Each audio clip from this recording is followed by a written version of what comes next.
Good night, fellow punchers. The clock on the wall is exactly 11 o'clock on Wednesday night, back with two for tomorrow.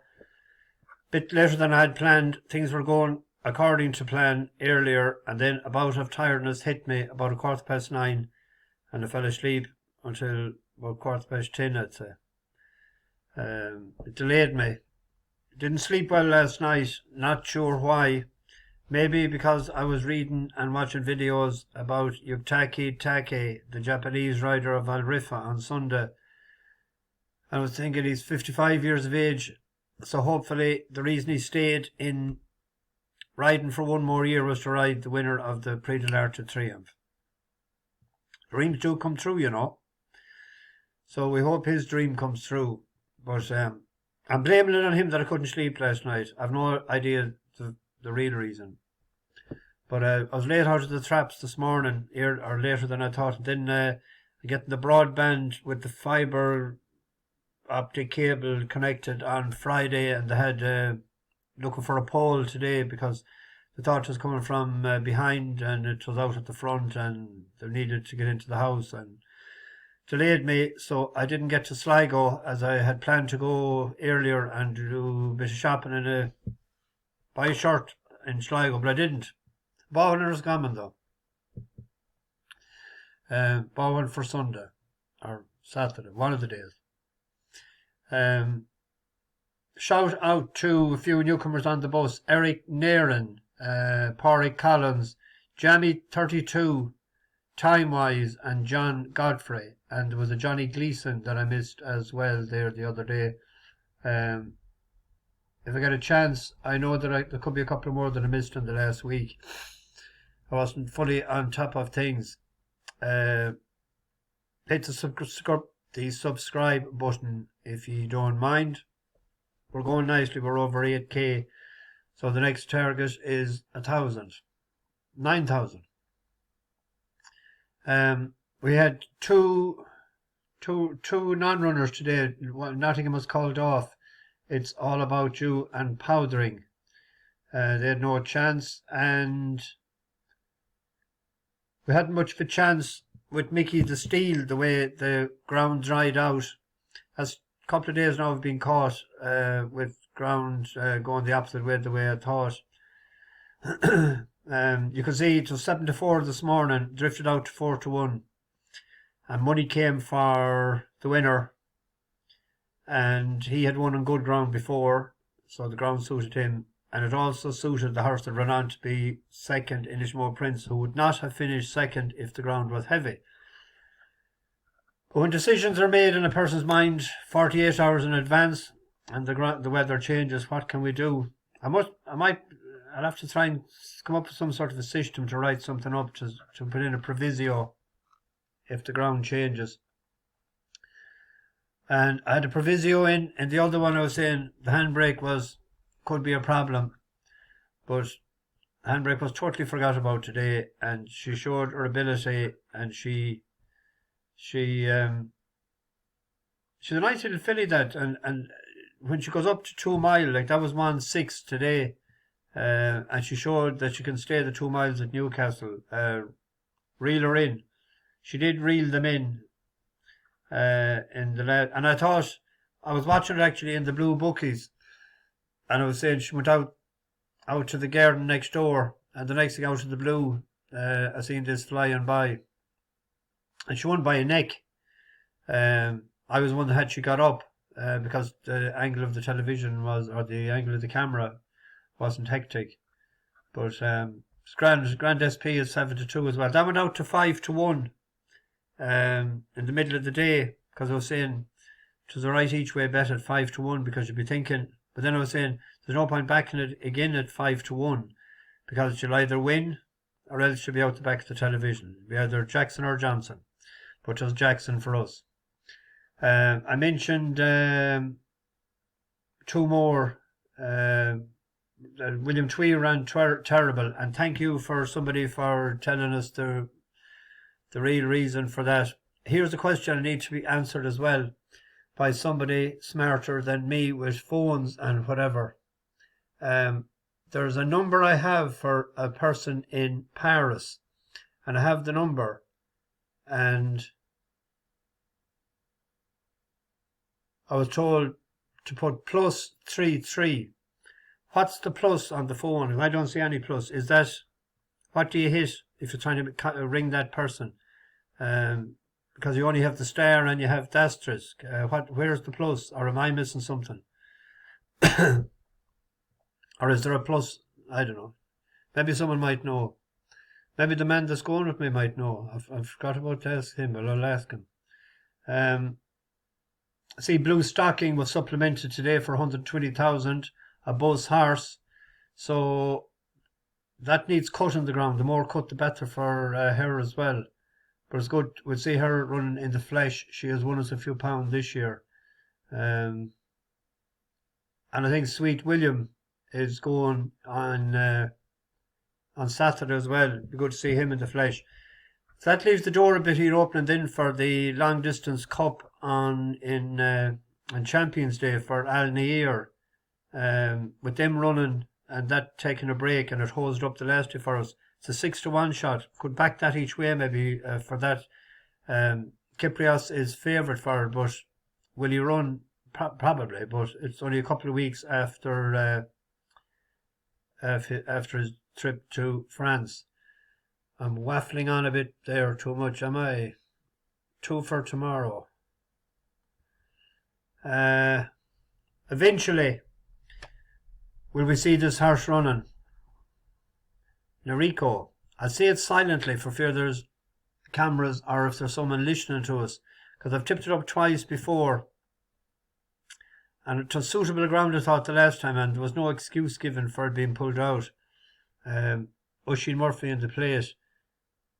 It was a class 3 it was running in last week. It was the race that Woven won. But when this ran on soft ground, it liked it, and it was put away, I'm thinking, or I'm hoping, for the summer, to come back for the winter campaign. Hugh Palmer is not going too bad. Where is his record there? 4 for 35. Which is, we'll have a peep at this. This is her here in the sky blue. Right, in the purple is Beechwood Star and Restless Prince behind this. The head now Moyola also coming very strongly on the left. Maroon and white jacket, Moyola coming through, obligatory slightly hampered. Nariko in light blue jacket is there as well. The Amazons dropped out of it completely. It's Moyola and Safi Osborne now as they head into the closing stages. Nariko showing in second position and now coming to challenge. The very pale jacket of Nariko has come through and strides away to go and win it. Second place will be close. Cody Lyon coming through to join Moyola, Beechwood Star and Power. So hopefully she'll run tomorrow. It's a 4-1 shot. If it drifts out a bit, you could put on the safety net and back it each way. Solar Claim won snug enough the last day, didn't it? That was at Goodwood.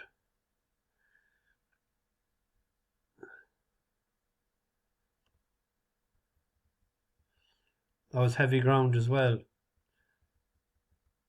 And it won on heavy ground and good to soft. Or is it Richard T? Anyway, I've pictured so many times I'll have to go to it tomorrow. In Bellewstown tomorrow, there's a hot favourite there, Presence. Been favourite the last 4 times. It only won a maiden in Ballinrobe. It's up £2 for, it's 74 now. It ran the last day. Would you believe the last twice it has been beaten? It was beaten by horses that we had backed before. We backed Shavazi below in Sligo. It finished third. We got our each way money back, and that came out and won by 2 3/4 lengths the last day, out in front. And Silky Bet in Galway, we had backed Silky before as well when it didn't win for us. But if you look at that, 5-2 favourite, 2-1 favourite, even money, and 7-4. It went up £2, it's up to 74. I think we could take it on. Now, this is very risky. But there's excuses for a few of them there. But that horse there with the drying ground, Pepper Noir, hasn't ran for 150 days. But Gavin Cromwell has won with a couple of first time out 2-year-olds this year, and he was praising the good gallops, the new gallops that he has for transforming them. And this likes good ground. If you look at his 4 runs in Dundalk, first time out 6 of 14, then 2nd of 13, 2nd of 8, and it won its maiden over a mile. Then it went on soft to heavy ground behind Zephyrin, who loves to get his toe in, and behind Asian Days. But then he was put away, you'd think, saying, look it, we're wasting our time. And are they bringing it back? Did they aim for this because he's a local trainer there? I'm only guessing. But it's a 7-1 shot. Getting £3, Gary Cardle. I doubt could take a poke at that tomorrow. To try and beat the favourite. And if someone thinks I'm talking utter nonsense, backing without the favourite at 5-1. You can see that there. 5-1. I was going to Finsburg. We backed that the last time, but it ran terrible in Beverley, but it hosed up the time before for us. But I'm slightly afraid of Grand Duchess Olga. That was just behind us in over the track before. And has a £5 swing. But Finsburg has ran, whatever, something must have happened the last day, because he was just absolutely terrible. But like, he's a big old galloping horse. He needs 2 mile. There's nothing classy anything about him. He's like an old junior B full forward, like, you know, he'd be slow and cumbersome. He's like that as well. But he ran well enough at 1-6 and here, and he ran on at this behind Wanna Be Brave. And actually ran Duchess Olga. That's the one that was behind it that day. But she's improved since. She ran well twice in Kimpton. And with the £5, she has me slightly worried. She seems to have improved a lot there. And we were on Surrey Bell that, but Surrey Bell is a better class horse. For someone listening to this, I'm not going to write it up. You could do worse maybe doing a small reverse forecast, Finsburg and Grand Duchess Olga. And then what will happen is Simeon will come and destroy the party. That's what I was thinking as well. He's due a race. I'd tip him up. See, this is the way I'd be looking at a race, and I'd be thinking I have a decision made, and then I get muddled again. This is way down since I came from 75. What day did we back this? Was it this day? Or was it this day? I don't know. I might just leave the race alone. The more I look at it, the more muddled I am. And it'll probably come tomorrow then and say, yeah, that's what I should have done. I don't know.